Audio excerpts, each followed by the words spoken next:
Okay, we are going to make a salinometer right now, and a salinometer actually can tell how much salt is in the water, the salt content is in the water. So let's go ahead and get started. I have modeling clay here. This cannot be salt-based modeling clay. So I'm tearing a chunk off, and I've already got one rolled, but you just need a chunk and you're gonna make a ball like this. If you feel like doing a cylinder instead, that's fine. So what the whole big thing is, we want to put this on the end of a straw, but you don't want any water in the straw. So I've done mine kind of oblong, and I'm going to go ahead and drill my straw into it. And let me get a marker really quick because I need to make a marking on my straw. Okay, so I have two types of water here. We're just going to test it right now so you get an idea of what this will do. In a regular glass of water, it should drop directly to the bottom, so because there's no salt in it. Of course, salt makes things float.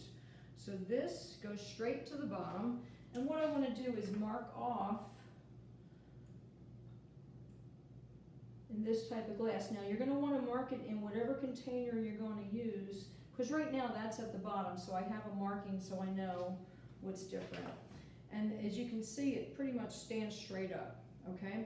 Now, let me do this again. I'm just going to kind of dry this off because my straw is really wet. And this one I have made as salt.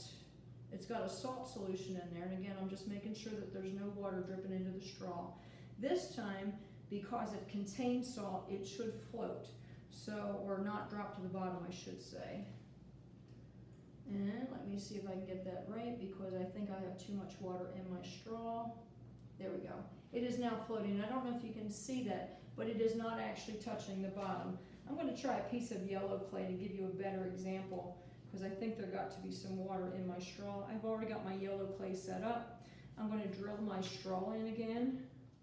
Hopefully you'll be able to see this through the salt water. Let's see if we can get this just perfect. And again, you want to make sure that it's nice and sticky around the top of where it goes into the straw, because you don't want water to escape in. Let's see if this works any better. We have a little bit of a float. So we're going to have to improve on this. So again, using that engineering design process, you want to get it to, see, way too much water got in there.